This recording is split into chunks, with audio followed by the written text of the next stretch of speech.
In this lesson, we're continuing our discussion of First Amendment free speech. Specifically, we're moving past steps 1, 2, and 3, and we're moving on to step number 4 of the analysis. Of course, we covered steps 1, 2, and 3 in our prior lesson, so if you want to go back and refresh on that, you can do that first. We cover steps 1, 2, and 3 there. Here, we're moving past step 3 into step 4, where we really start to get into the heart of our free speech analysis.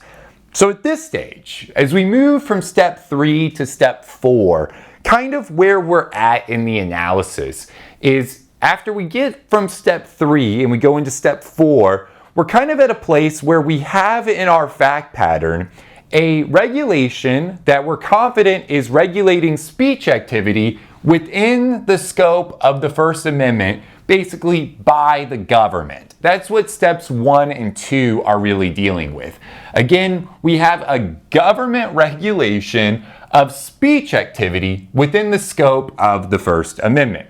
And as we get to step number 4, what we're really trying to get at as our ultimate issue is, well, is this constitutional or not constitutional? Is this a violation of the free speech clause of the First Amendment, or is it not a violation of the free speech clause of the First Amendment?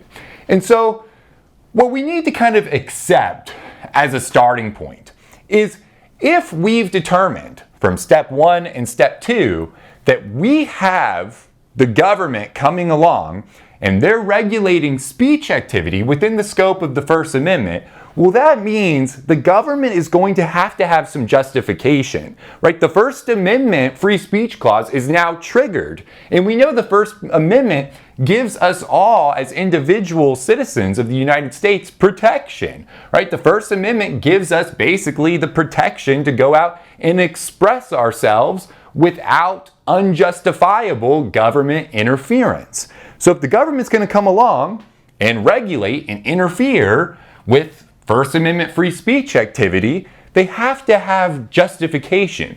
They can't just come in and regulate speech activity for whatever reason they want. They're going to have to provide some type of justification. Now, the important thing to recognize as we get to step 4 is the degree of justification the government must provide is going to change pretty drastically.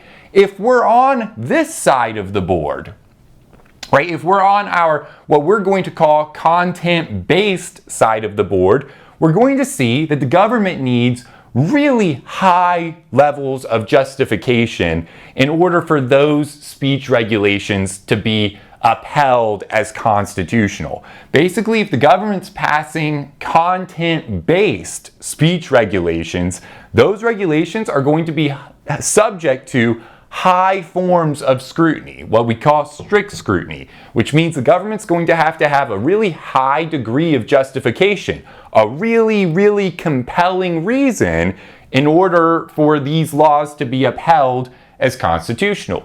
If we get on this side of the board and we're more in content neutral territory and we're applying basically a lower form of scrutiny, usually some form of intermediate scrutiny, we'll see that the justification required from the government is much lower than when we're on this side of the board. Okay, so kind of the first thing we want to try to do as we get to step 4 is decide what territory we're in. Is this a more content-based analysis or is this a more content-neutral analysis? Now we'll see. One important note to make here, especially with the kind of content-neutral side of the board is, we have to make some kind of analytical frameworks. We can't just try to memorize all this random stuff. So it's not necessarily like we're always going to be able to perfectly bucket every regulation we come across into a neat category. Sometimes there's overlap between things, and we're going to talk about that as we go through it, and we're going to try to do the best that we can. But it's important to recognize, this is an analytical framework to score points on a constitutional law exam question. It's not the end-all, be-all, perfect system. And one thing that we'll see that's especially noteworthy is when we're thinking about content neutrality on this side of the board. There are times, and we're going to talk about this at the very end of the lesson, where we kind of end up on this side of the board. We have what we're going to call a time, place, manner restriction of speech, where actually the law can be upheld as constitutional even if it's not content neutral.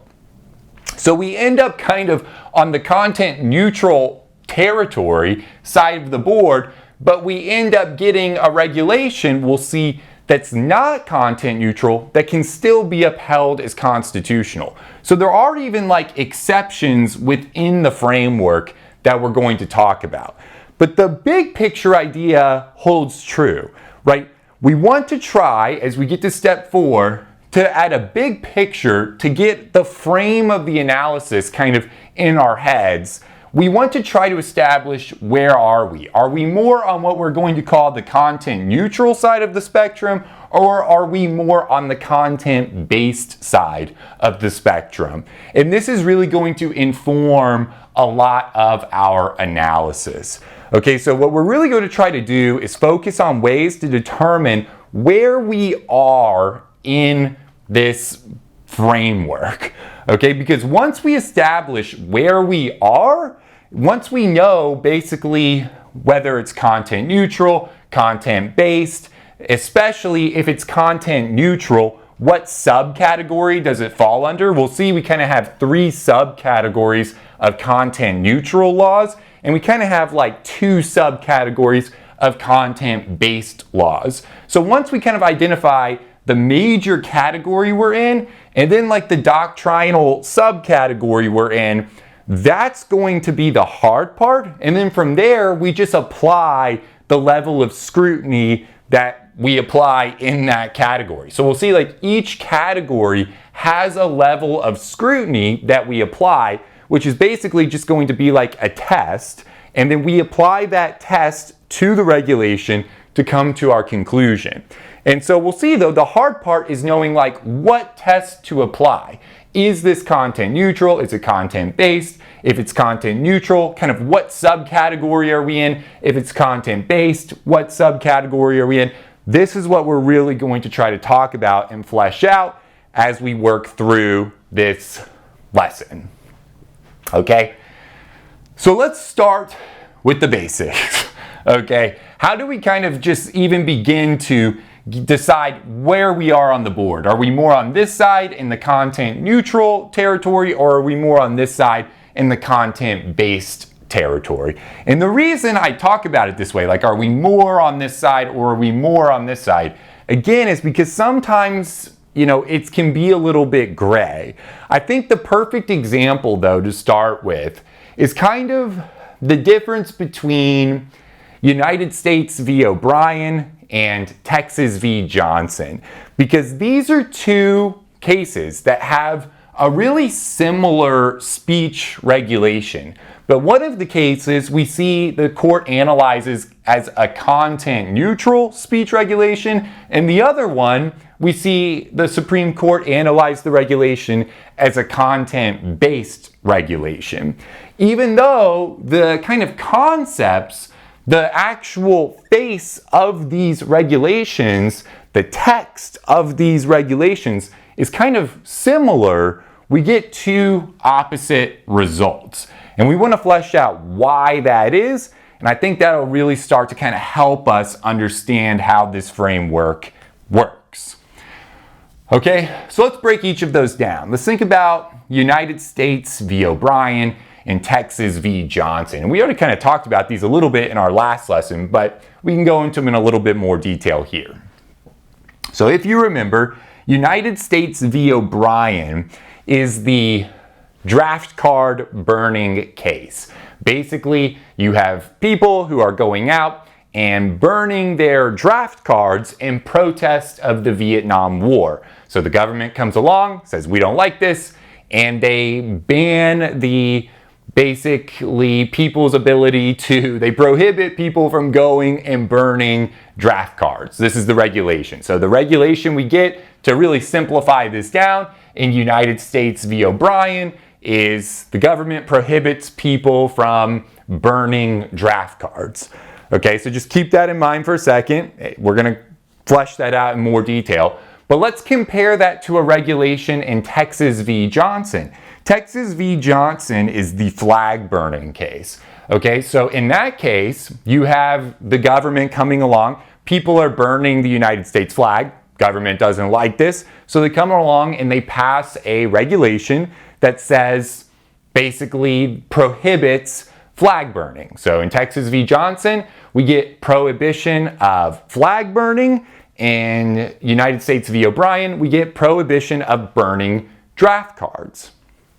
Okay, one of these, the court categorizes as content-based. The other one, the court categorizes as content-neutral, even though both are really similar, right? We have this symbolic form of speech where a person is burning something that kind of symbolizes a message, and they're burning it almost as like a protest to what that thing symbolizes, right? United States v. O'Brien and Texas v. Johnson, okay?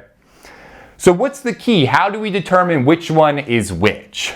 Well, the reason I'm kind of trying to give you the language of the statutes first, or the language of the regulations, is because I want to point out that it can be a little bit of a trap if you try to just look at the face of the regulations and make a determination as to whether it's content neutral or content based on the face of the regulations. The best thing to do is look at what the government objective is behind the regulation. And for our purposes, we really want to look at what the facts tell us. What do the facts tell you in your question, whether you're in law school or the bar exam, you're looking at a constitutional law exam fact pattern. You want to identify in the facts that you're given, what is the government's objective behind passing this speech regulation? What is the government trying to achieve by passing this speech regulation? If the government has an objective that is unrelated to the suppression of freedom of expression, basically, if the government has an objective that is unrelated to suppressing freedom of expression, we're going to say that's typically a content neutral law, okay? And there's really three categories here. Either the government is targeting an objective related to the time, place, manner of speech, the government is targeting a secondary effect of speech activity, or the government is targeting an objective unrelated to expression, and speech and conduct are mixed. And we'll kind of break each of those three categories down. But those are kind of your three content neutral categories we want to think of. And kind of the overlapping theme behind all of these is the government has some objective that in passing this law that is unrelated to suppressing freedom of expression. Okay? We'll see with our content-based regulations, typically the government does not have an objective that is unrelated to suppressing freedom of expression. So let's come back to our cases, United States v. O'Brien and Texas v. Johnson. Okay, so we have the draft prohibition of burning draft cards versus the prohibition of burning flags. Which one of those regulations is content neutral and which one of those regulations is content based? Well, right now you should be saying that's a trick question, Michael, because the test is what is the objective that the government has in passing the law? And I haven't given you the objectives, so you can't determine which one of those laws is content neutral or content based. Based on the facts before you, you have no idea. Right? The key is we have to look at the government objectives, then we can decide whether a law is content neutral or content based.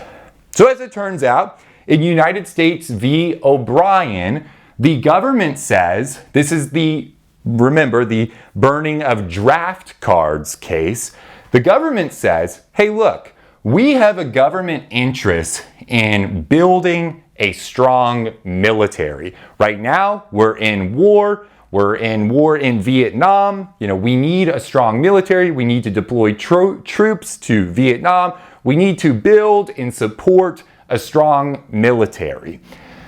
Okay, and the government says the burning of draft cards is potentially getting in the way of us building a strong military, right? These draft cards actually serve an important procedure, right? It's a part of the draft process, which is how the United States was building its military force, right? We have to draft people into the military. We use draft cards as a part of this process. So if people go around, they're all burning their draft cards, this could really impede on the government's ability to build a strong military, which is needed right now at a time where we're at war in Vietnam. Okay, so the government has this objective they're trying to achieve that's unrelated to suppressing freedom of expression, right? They're trying to build a strong military. So in that case, the government analyzes that as a content neutral law. Okay, even though critics would look at that and say, well, hold on, doesn't the government just not like the protest against the Vietnam War? Isn't that what's really going on? Burning draft cards is a political thing. It's to send a message that we're against the war in Vietnam and the government's coming along and they're just banning this thing. Isn't that really because the government's just against people protesting the war effort? And the answer is, especially on like a constitutional law fact pattern for law school or the bar exam, it's not your job to try to guess what the government's true intention may or may not be. You don't assume facts that are not given to you. So if you're analyzing it, don't get tripped up by stuff like that, because sometimes there's this instinct to want to think, what's the real intent here? And this can get us into a lot of trouble when we're trying to distinguish between content neutral and content based. The best thing to do is just look at the facts that you're given. What do the facts tell you is the government's objective? If the facts tell you that the government has an objective that's unrelated to suppressing freedom of expression, then you just accept that, okay? And you say, okay, then it's content neutral. You don't worry about things like the government having an ulterior motive or something like that, okay? We just accept the facts that are given to us. We assume the facts that are given to us are true, and we do not assume facts that are not there. Okay? So in that case, that's why that law, burning draft cards, is analyzed as a content neutral law. The court applies intermediate scrutiny and it ultimately gets upheld, right? Because the government is going to have a far, far greater chance of having, prevailing, of having their law be upheld as constitutional if we're on this side of the board. If we're applying intermediate scrutiny, the government has a far, far greater chance of success, right? If we're on this side of the board and the court analyzes the government's regulation as content-based and applies strict scrutiny, it's going to be very difficult for the government to provide enough justification for that law to be upheld as constitutional. That's why making this determination is so important. If we're over here, the government has a good chance. If we're over here, the government has a really, really low chance of success. Basically, our rule is going to be that the regulation is unconstitutional unless one of these limited exceptions apply. It's just really hard for the government to succeed if we're analyzing the regulation as content-based and we're applying strict scrutiny, okay? And we'll see, there's always exceptions, and we'll talk about what that is when we get there.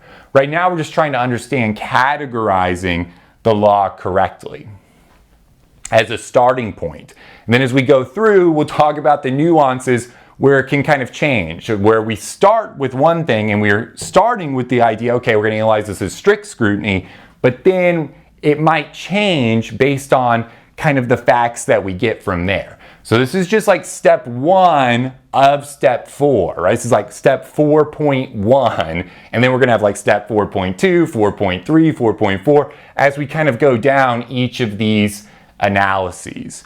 Okay, but we just want to understand the big picture, why the court in United States v. O'Brien is analyzing the regulation prohibiting the burning of draft cards as a content-neutral speech regulation. And the answer is because the government provides an objective that is unrelated to the suppression of freedom of expression. Compare that to Texas v. Johnson, the flag burning case.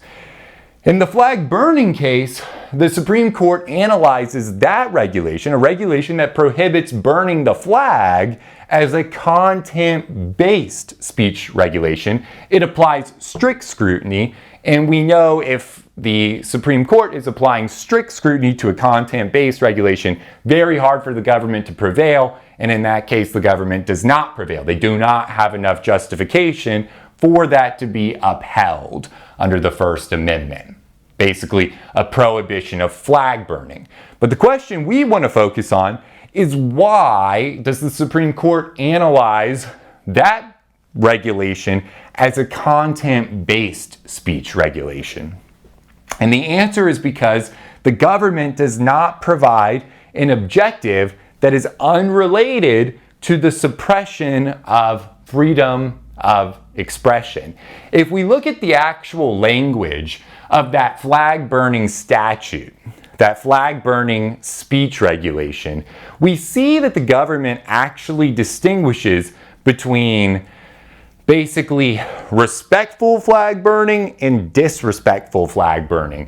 And basically the government's saying, hey, look, there are times where burning of the flag is actually respectful, and we want to allow people to burn the flag in a respectful way.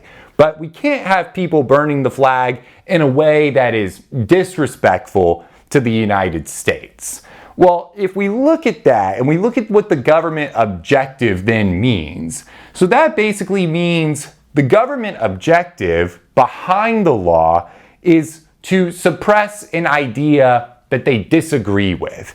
It's to suppress this expression that they think is wrong, right? Disrespecting the United States. So really, the objective that they have behind passing this law that prohibits flag burning, it's all about the substance and the content of the message and what it means. And the fact that the government really believes that this is disrespectful, so they want to prohibit it, okay? And so the government's objective is directly related to suppressing freedom of expression.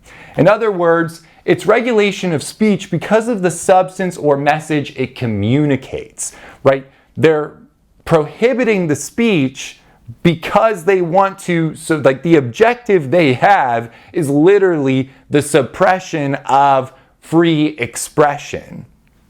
Okay, and that subjects the analysis to a content base. The court is going to say, okay, then that's fine. That's a content-based regulation, and we're going to apply strict scrutiny. And it's very hard for the government to prevail when we're applying strict scrutiny. Okay?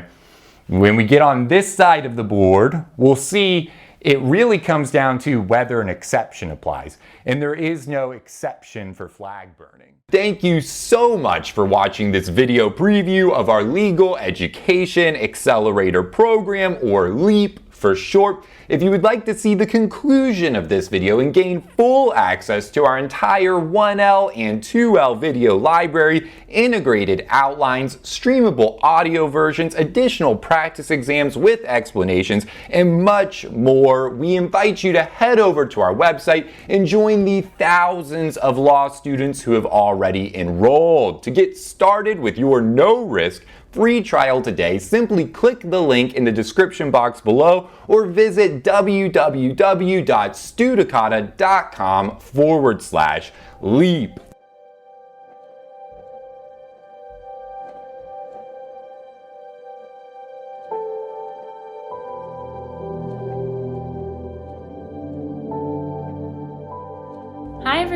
My name is Serena, and I'm currently a law student at South Texas College of Law, Houston. Hi everybody, my name is Shiva, and I'm currently a law student at Southwestern. Hi everyone, my name is Michelle, and I am a first-year student at South Texas College of Law, Houston. I used the Studicata study video series last semester to help me prepare mostly for contracts, and I actually made an A+ in contracts last semester, which I greatly dedicate to the Studicata videos. By using Studicata to help me prepare for my final exam, I was able to score the highest grade out of my class on the final, and even have my essay distributed as the model answer. Not to mention I had done quite poorly on the midterm and was struggling throughout the whole course of the semester, understanding the material and keeping up with lectures. Because of the Studicata video lectures, I was able to go into my exams with a feeling of confidence. I didn't have to worry about what the rules of law were or how I was going to organize my answer to an essay question. I would absolutely recommend the Studicata series and their online course materials to anyone. I think that they are not like professor lectures that you might find online or other outside study materials that you may encounter. I think that the Studicata videos really focus on not only ensuring that you understand the material that you're going to encounter on your final, but they also help you to understand kind of the best method for test taking, and they really break down how to approach each problem and the best ways to tackle certain methods on testing, and I think that's really important, and I think it's really special. I don't see that anywhere else in any of the other online resources that I've found. So I would certainly recommend Studicata to anyone who is studying in law school right now. Good luck on your studying, and you're going to do great. I would definitely recommend Studicata to anybody watching this video. Give it a chance. I'm positive that you will love it, that you will get a lot out of it, and that you will be happy that you gave it a chance. I definitely am. I know I will be using Studicata in the future. And I cannot thank Studicata enough for getting me through my first semester of law school. I will definitely continue to watch the Studicata video lectures throughout my law school career, and I highly recommend that any future or current law student do the same.